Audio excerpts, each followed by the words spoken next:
Movie के start होते ही 4 college students दिखाए जाते हैं जो वेस्ट वर्जीनिया में रिवर राफ्टिंग कर रहे होते हैं। वो चारों उसी जगह पर कैंपिंग भी कर रहे थे। उन फ्रेंड्स भी वहाँ पर ट्रे नहीं होता जिस पर एलेक्स उसे ढूंढने जाती है और पीछे से सोफी और ब्रेंट अकेले होते हैं। तभी उनकी तरफ एक तीर आता है जो आर पार हो जाता है। अभी वो सिचुएशन को समझे भी नहीं होते कि एक और तीर आता है जो सोफी की आंख ही बाहर निकाल देता है और ऑन द स्पॉट सोफी मर जाती है। उसे देखकर ब्रेंट वहाँ से भाग जाता है। इतनी देर में एलेक्स भी वहाँ पर आ जाती है। तब थ्री फिंगर सोफी की आंख खा रहा होता है। उसे देखकर वो फौरन वहीं पर छुप जाती है। इतनी देर में ट्रे भी कुछ लकड़ियाँ लेकर वहाँ पर आ जाता है और थ्री फिंगर उस पर भी अटैक कर देता है। वो किसी तरह अपनी जान बचाकर जंगल की तरफ भागता है, लेकिन थ्री फिंगर उसे भी पकड़ के मार देता है और ब्रेंट भी इन म्यूटेंट्स के ट्रैप में फंसकर उनका शिकार बन जाता है और उन फ्रेंड्स में अब सिर्फ एलेक्स ही जिंदा बचती है। इसके बाद वेस्ट वर्जीनिया की जेल को दिखाया जाता है जहाँ पर कुछ कैदियों को लेकर दूसरी जेल में ट्रांसफर करना था और ये जिम्मेदारी 3 पुलिस ऑफिसर्स को दी गई थी। वो टोटल कैदी 5 थे जिनमें एक था जेविस जो माफिया ऑर्गेनाइजेशन का हेड था और ये सब कुछ उसी के लिए हो रहा था। उनका ट्रांसफर 2 हफ्ते बाद होना था, लेकिन पुलिस को ये पता चलता है कि जेविस के आदमी रास्ते में बस को हाईजैक कर सकते हैं और वो जेविस को छुड़वा कर ले जाएंगे और यही वजह है कि उन्होंने इमरजेंसी ट्रांसफर प्लान किया और साथ में अपना रूट भी चेंज कर दिया और उनका नया रूट वो खतरनाक वे था, यानी पेपर मिल रोड। वो सब कैदियों को बस में बिठाकर वहाँ से चल पड़ते हैं। रास्ते में वो एक पुलिस स्टेशन पर स्टॉप करते हैं और वहाँ पर उन्हें शेरिफ कार्ल और डेप्यूटी लेन मिलते हैं और वहीं हमें 3 डोज भी दिखाया जाता है जो थ्री फिंगर का नेफ्यू है और ये वही है जो पिछले पार्ट में लास्ट सीन में एक छोटा बच्चा होता है जिसे थ्री फिंगर फीड कर रहा होता है और अभी भी वो इतना बड़ा नहीं हुआ होता, लेकिन फिर भी वो ट्रैप सेटअप कर रहा होता है, लेकिन वो खुद ही ट्रैप में फंस जाता है। तब थ्री फिंगर आकर उसकी हेल्प करता है और फिर वो दोनों मिलकर उस सेटअप को बिल्कुल सेट करके वहाँ से चले जाते हैं। दूसरी तरफ वो सब पुलिस स्टेशन में कुछ देर रेस्ट करने के बाद अपनी जर्नी पर चल पड़ते हैं। पेपर मिल रोड पर चढ़ते ही एक ट्रक उनका पीछा करने लग जाता है और वो थ्री फिंगर होता है। वो ट्रक के टायर में रेजर वायर फंसाकर उसे पंक्चर कर देता है जिससे वो बस कंट्रोल से बाहर हो जाती है और रोड से नीचे गिर जाती है। थ्री फिंगर ट्रक से उतरकर उन्हें देखने जाता है, लेकिन उस वक्त उन पर हमला नहीं करता। पुलिस ऑफिसर ने सब कैदियों को बाहर निकालता है और इसी दौरान मौके का फायदा उठाकर जेविस उससे गन छीन लेता है और तभी पीछे से पुलिस ऑफिसर प्रेस्लो आकर जेविस पर अपनी गन तान देता है, लेकिन इससे पहले कि वो कुछ कर सकता एक चाकू आकर सीधा उसकी गर्दन में घुस जाता है जिससे मौके पर ही उसकी मौत हो जाती है। सारे कैदी समझते हैं कि ये सब कुछ जेविस के आदमी कर रहे हैं और तभी जेविस पर भी तीरों की बारिश होना शुरू हो जाती है जिससे वो फौरन समझ जाते हैं कि ये जेविस के आदमी तो नहीं कर सकते।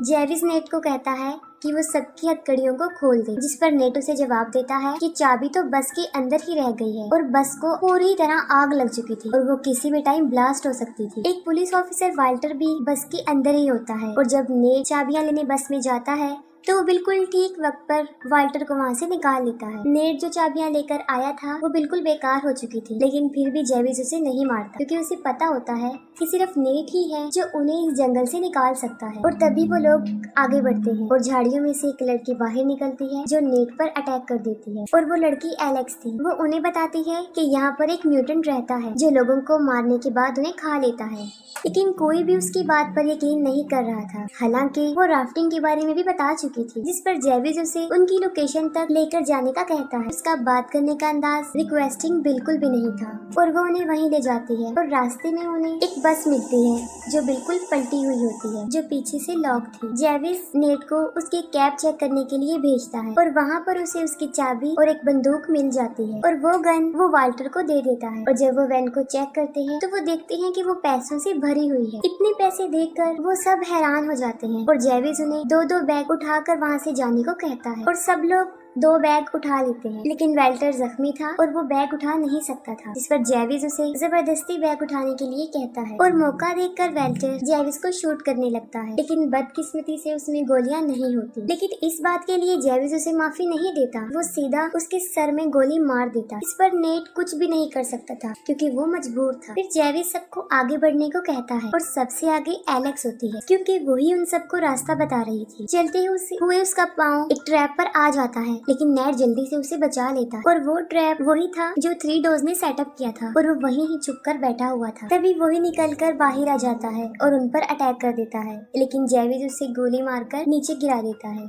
एलेक्स उन्हें बताती है कि ये वो म्यूटेंट नहीं है, जिस पर जेविस को एक आइडिया आता है और वो थ्री फिंगर के लिए कोई क्लू छोड़कर आगे बढ़ता है। और जब थ्री फिंगर वहाँ पर पहुँचता है तो उसे थ्री डोर्स का सर एक लकड़ी पर रखा हुआ मिलता है, जिसे देखकर वो पागल हो जाता है। यानी अब पहले से भी ज्यादा वो अपने होश खो बैठा था। आगे बढ़ते हुए उन्हें कोई चीज लटकी हुई नजर आती है, जिसे जेविस पकड़ लेता है, जिस पर विली फौरन समझ जाता है कि ये उनके लिए बिछाया गया एक ट्रैप है। और वो जेविस को आगे धकेलकर उसे बचा लेता है, जिसकी उसे बहुत भारी कीमत अदा करनी पड़ती है। वो अपनी ही जान से हाथ धो बैठता है और जेविस उसे उसकी जान बचाने का बदला ये देता है कि वो उसकी टांगे ही काट देता है, क्योंकि ऐसा करने से विली उनके चिन्ह से अलग हो जाता है और वो आसानी से आगे बढ़ जाते हैं। दूसरी तरफ पुलिस स्टेशन में डिप्टी लेन को 2 दिन पहले मिसिंग हुए 4 स्टूडेंट्स की लीड मिल जाती है और शेरिफ के पास नेट की अभी कोई कॉल भी नहीं आई थी, जिससे वो काफी फिक्रमंद होता है। वो सोचता है कि शायद उनकी बस को किसी ने हाईजैक कर लिया है और वो उन लोगों को ढूंढने जाता है और लेन उन कॉलेज स्टूडेंट्स को ढूंढने जाती है। दूसरी तरफ वो सब एक पुराने केबिन में पहुंच जाते हैं, जहाँ पर कुछ टूल्स उन्हें मिलते हैं और वो उसकी मदद से अपनी जंजीरों को काट देते हैं। वो थोड़ा आगे बढ़ते हैं तो वहाँ पर थ्री फिंगर का ट्रक होता है। हालांकि उन सबको पता होता है कि ये उनके लिए बिछाया गया एक ट्रैप है, लेकिन फिर भी जेविस जबरदस्ती एक कैदी क्रॉफोर्ड को आगे भेजता है। जैसे ही वो थ्री फिंगर के ट्रक के पास जाता है, थ्री फिंगर उसे रेजर वायर में फंसा कर ट्रक को वहाँ से ले जाता है और ट्रक को सड़क पर ले जाकर पूरी स्पीड से क्रॉफोर्ड को सड़क पर घसीटता है और वो इतनी शिद्दत से घसीटता है कि जब तक कि वो मर ना जाए। पीछे से मौका देकर फ्लड जेविस पर हमला कर देता है और तब एलेक्स और नेट वहाँ से भाग जाते हैं। जेविस फ्लड को इतना मारता है कि वो अधमरा हो जाता है। एक और कैदी उसे वहाँ पर वैसे ही छोड़कर चले जाते हैं। शेरिफ उस बस पर पहुंचकर सारी इंफॉर्मेशन को आगे ट्रांसफर कर देता है। ये करने के बाद वो अपने डॉग को लेकर नेट को ढूंढने जंगल में चला जाता है। ब्रैंडन जेविस को कहता है कि उन्हें पैसों को यहीं छोड़कर नेट को ढूंढना चाहिए। जेविस उसकी बात मान लेता है और पैसे को कुछ टाइम के लिए वहीं पर छोड़ देता है और आखिरकार वो नेट को ढूंढ लेते हैं। जेविस उसे मारने ही वाला होता है कि नेट उसे बताता है कि यहाँ पर एक वॉच टावर है, जहाँ से हम वो किसी से कांटेक्ट कर सकते हैं। जेविस उसे आखिरी मौका देता है और फिर वो उसे वहाँ पर लेकर जाता है और जैसे ही वो सब वहाँ पर पहुँचते हैं, वो देखते हैं कि वॉच टावर जलकर बुरी तरह राख हो चुका और इसे उन तीनों म्यूटेंट भाइयों ने जला दिया था। वहाँ पर कुछ ना मिलने पर जेविस नेट को शूट करने लगता है, लेकिन बिल्कुल सही टाइम पर शेरिफ का डॉग उसे पकड़ लेता है। शेरिफ खुद भी ठीक वक्त पर वहाँ पर पहुँच जाता है और उन्हें वहाँ से ले जाता है, लेकिन तभी थ्री फिंगर दरख्त पर बैठा हुआ एक बाला नीचे फेंकता है, जो सीधा शेरिफ के मुंह में घुस जाता है और आर पार हो जाता है, जिससे फौरन जेविस शेरिफ की गन को छीन लेता है और नेट को फिर से गन पॉइंट पर लाकर उसे ऑर्डर देता है और फिर वो अपना सारा पैसा लेने के लिए वापस जाता है। लेकिन फ्लड सारा कैश लेकर वहाँ से भाग रहा होता है और तभी जेविस को उसकी आवाज आ जाती है और वो फ्लड की तरफ बढ़ता है, लेकिन इससे पहले ही थ्री फिंगर मोलोटोव फेंक कर फ्लड को जला देता है और उसके साथ सारे पैसे भी जल जाते हैं। वो सब वहाँ से भागने की कोशिश करते हैं, लेकिन फिर से थ्री फिंगर का ट्रक उनके सामने आ जाता है और इस मर्तबा जेविस एलेक्स को उस ट्रक के सामने फेंक देता है और वो एलेक्स को लेकर ही वहाँ से चला जाता है। नेट उसे बचाने के लिए जाने लगता है, लेकिन जेविस उसे पकड़ लेता है और अभी उसे शूट करने ही वाला होता है। ब्रैंडन उसे मारकर बेहोश कर देता है और वो दोनों उसे वहीं पर छोड़कर अपने अपने रास्ते पर चल पड़ते हैं। थ्री फिंगर एलेक्स को लेकर अपने घर में जाकर बांध देता है और वहीं पर हमें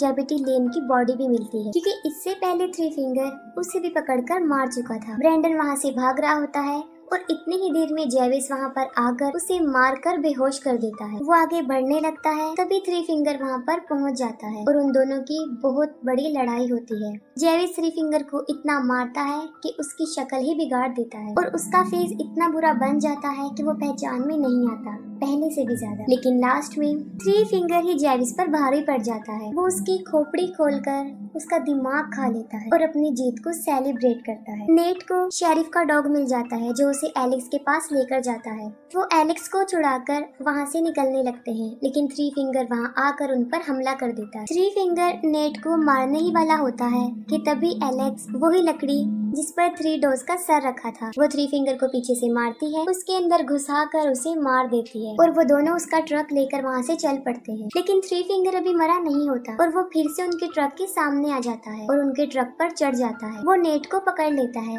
जिससे उनका ट्रक बेकाबू हो जाता है और वो सीधा जाकर दरख्त पर लगता है और ट्रक में आग लग जाती है और इतनी ही देर में ब्रैंडन भी वहाँ पर पहुँच जाता है और उन दोनों को ट्रक से बाहर निकाल लेता है। लेकिन थ्री फिंगर इतनी आसानी से तो उनके की जान बख्शने वाला नहीं था और वो फिर से नेट को पकड़ लेता है। लेकिन इस मर्तबा नेट उसी का टूल पकड़ के उसमें घुसा देता है और उसे स्ट्रॉन्ग करने के लिए वो उसे ट्रक पर भी दे मारता है और फौरन ट्रक ब्लास्ट हो जाता है और उसके साथ ही थ्री फिंगर भी जल जाता है। नेट ब्रैंडन को आजाद कर देता है और उसे वहाँ से जाने देता है। कुछ देर बाद उनकी पूरी फौज वहाँ पर पहुँच जाती है और नेट और एलेक्स की जान बच जाती है। लेकिन कुछ दिन बाद नेट पैसों के लालच में दोबारा वहाँ पर आता है, लेकिन कोई पीछे से उसको मार देता है और वो कोई और नहीं ब्रैंडन था, जिस पर बिलीव करके उसने उसे रिहा कर दिया था। ब्रैंडन वो पैसे उठा लेता है, लेकिन तभी एक और म्यूटेंट वहाँ पहुँच जाता है और उसे भी मार देता है और किसी को भी नहीं पता चल सका कि वो म्यूटेंट कौन है और आज तक ये सवाल बनकर ही रहा और इसके साथ ही मूवी एंड हो जाती है।